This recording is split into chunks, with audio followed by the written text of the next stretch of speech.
Hi,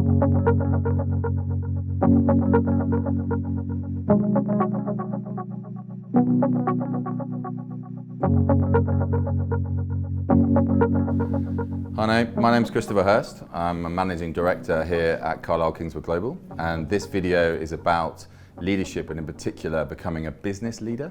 What I've seen is increasingly the role of a General Counsel now is to be a business leader. What skills as a lawyer did you find useful, and what skills did you find you had to scale back on? It's actually interesting. I think, of course, when you're the head of legal, which all of us are, I have 6 other teams that are not legal. I think you're maybe seen as the head lawyer and therefore that you're providing legal advice, but actually on a day-to-day basis, I provide very little legal advice. I know which questions to ask, but then we're all using our team really to bring the detail that we need, and then we bring it in a palatable way. I think that's probably one of the skills that I think you have to learn very quickly when you go in-house, is the translation skill. No one is interested what the law says. Everyone wants to know, will I win this case, or what's my chances of this? Is this a good idea? Exactly, yes. What should I do? Yeah, exactly. Yeah. And quite a lot of the time that's based sometimes not even based on the law. It's based on common sense. It's based on making it up as you go along. It's based on falling back on the experience that you've had in all the different jobs. And the moral code, I think, is very important absolutely. there as well. So it might be legally able, you could do something, but then ethically, you'd think it's actually not a good idea. Yeah. And what would be your kind of main tips when you're picking up a new area, company secretarial, compliance, that you haven't been as a lawyer? How would you approach the first 30, 60, 90 days to approaching a new business area that you've not managed before? So I've done it a couple of times. The first time I did it was I had to look after internal audit, and I was looking after SOX compliance. I'm not an accountant. I have no idea. What is that? Numbers, Excel spreadsheets, can't deal with it. I'm a lawyer. And in that instance, what I did was try to find people that knew about SOX compliance. What did it actually mean? And it was trying to break it down into its simplest form. And once you've done that, it's pretty much, I think if you do that with any subject, you're able to actually get to an output whereby you can be useful. I may not be the subject matter expert on a lot of the areas that I manage, but I'm able to ask the right questions and I'm able to speak to the right people to get the answers. Yeah, I agree. I think everyone has a bit, if not a lot, of imposter syndrome. And being honest about what you don't know, I think, as Rupa says, opens you up to other people helping you, and you being available and vulnerable to being helped, and getting you up to speed on whatever it is that you may have taken on. And I think I so agree with that, and I think as lawyers we're all trained to know the answer to everything, and so our values seem to have been derived of being the expert in the room, and that's such a big shift when you then go in-house. And then you're not the expert in the room, and nor can you be. And then you have to learn how to actually get comfortable with not knowing everything, because sometimes you'll be asked to give advice or a recommendation on a position without having had the time to look at absolutely every detail. And that's a big difference from, again, when you're in a law firm where generally speaking, you would have that time to research something in detail.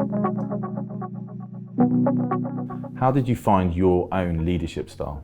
I think my leadership style looked different to me when I sort of looked at myself and how I would behave versus perhaps other people who have the same position.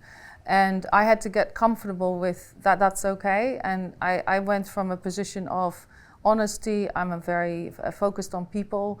I believe that that's the right way to go. I think we're switching slowly to that, but I certainly started that years ago where I was a real outlier. And yeah, it took me time. I had to get comfortable with that. And people telling me as well, no, it's okay. You know, the General Counsel doesn't look a particular way. It doesn't have to look like this, outfit or this color or this gender. And there's room for everyone. And I think actually it's really understanding your own purpose, your own values, and then bringing those to the table. And if you can align that with the values and the purpose of the company that you work for, then I think you're going to be, your most effective and happiest. How did you find it, Rupa?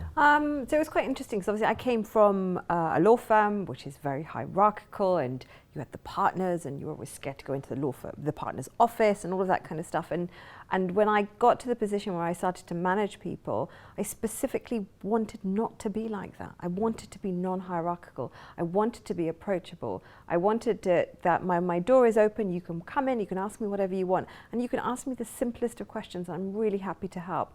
And I think for me, in all of the teams that I've been fortunate to be able to lead, I've tried to keep that ethos. For me, it's non-hierarchical. We're in it as a team. We all have good days, we all have bad days, we all make mistakes, and as long as we learn from those mistakes, we'll keep on going.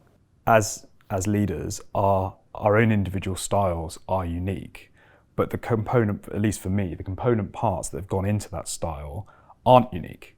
I have stolen, borrowed from people that I've met along the way to this role, and continue to steal and borrow different traits, different methods that you see, different ways of dealing and approaching situations, whether that is from people that have managed me, people that I've worked with, other business leaders, lawyers, and you take bits of the things that you like, you recognize things that you think, oh, actually, I don't think that was the right way of doing it, I'll make sure that I'm not going to do that. And you put all that into the pot, and that then evolves and develops over time into your leadership style. And it doesn't always have to be in a business context either. I mean, one of the most, I think, impactful things on my style has been when I used to run a football team on a Saturday afternoon, and having to manage a whole variety of people from different walks of life and get them into a cohesive team to produce an end result. Taught me a lot about leadership, as well as working with lots of really bright people in business life. You've all alluded to this fact, that you sometimes, when you step into leadership roles, you feel out of your comfort zone, and it almost exposes some limitations that you might have. How would you give advice to people that are stepping into these roles, how to cope with that? Because that can obviously push you hugely out of your comfort zone. I think you've got to acknowledge the fact that you're going to be in that position, that you're not expected to know everything. I don't know everything, as much as my husband thinks I do, but I don't.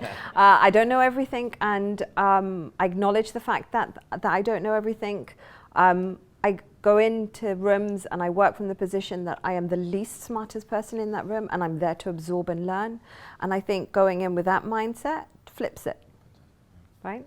Yeah, and I also think if you're leading different teams, and certainly in areas where that's not like I have information security, for instance, which is quite a new area for me. It's a whole new language as well.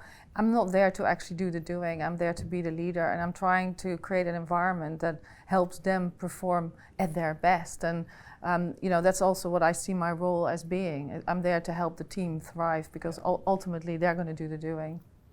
I think that's the best type of business leader, is the people that kind of are open to that working together, not knowing the answer, figuring it out together, rather than it being, I am Lord and Master and I'm going to tell you what to do. I mean, that just doesn't work. And I think the best leaders, the best CEOs that I've had the fortune to work with, are the ones that have been, let's do this together. And I think there's a good phrase which says, what you know has maybe got you here today, but it's not going to necessarily help you, where you need to go. And our world is changing so fast, and the environment is so different, and therefore no one knows. Like you said, the CEO wouldn't know, we don't know, and therefore it's that collaborative working together that's going to get you to the answers. The question I get asked most of all is how to engage with the C-suite. And people that have stopped reporting to a lawyer will come and ask me, Chris, how do I report into the business? And I would love to hear your thoughts on that. But as well as that, what else do they need to be thinking about when entering these types of roles? So I think first and foremost, they're all human, and that's what you have in common. And what you bring to the table might be your legal angle and your legal lens and your legal thinking. But my experience is that everyone is in it together, and we're all there as business people first, and then functional heads or whatever you represent second. And I think curiosity goes a long way, asking a lot of questions, being interested in them individually.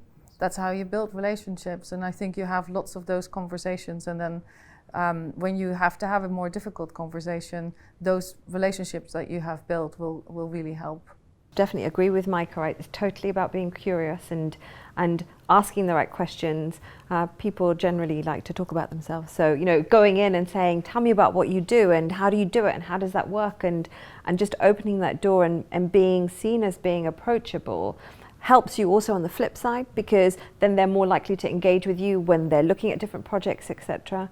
And the point that you made in terms of about you're a business leader, absolutely, you're not in this legal box. No, so when you're in a meeting, you don't just have to stick to the legal points. Yeah. You should talk about, you've also got experiences, you've used technology at home, you may have kids, you may have partners, whatever it is, bring those experiences that make you unique into that room and ask the right questions. Yeah, I agree. I think there is an increasing expectation that you don't just stick to the legal points, that you are able to give opinions on a whole range of topics beyond the law. And in terms of building relationships with the C-suite is like building relationships with anyone else. Knowing what drives them, getting to know them, as Micah says, as individuals, as people, and then being curious, but genuinely, authentically curious about the different roles, about their pressures, the stresses, but also in the role as a general counsel, you are quite often a confidant for different people within leadership teams, often on the same issues, and it puts you in a very privileged position. And I believe that what a lot of C-suite, and in fact anyone, always appreciates is that they have someone that, as well as looking out for the business, is looking out for them as individuals. And that's also part of the role that I think that all of us have. Whether, as Micah says, it's from an ethical point of view, and being a bit of a conscience, whether it's from a business and a common sense point of view based on the experience that we've all had in different industries. The role of the GC as that risk manager, in the very broadest sense, I think is more interesting than it's ever been. So my final point is, the one word that's come out today is authenticity. Is there anything you would add to that in helping people become authentic in their roles as GCs and business leaders? I think it's just a question about being yourself. I think it's the point that we made earlier. Bring your whole self. You don't have to dress in a certain way, talk in a certain way, behave in a certain way. Don't underestimate the skills that you have learned through your training. And actually, you're probably more adept in a business room than most of the other people that maybe already be in that room, right? So don't do yourself down, because actually you're probably smarter than a lot of people in that room. But also just bring yourself, because that's what makes a difference.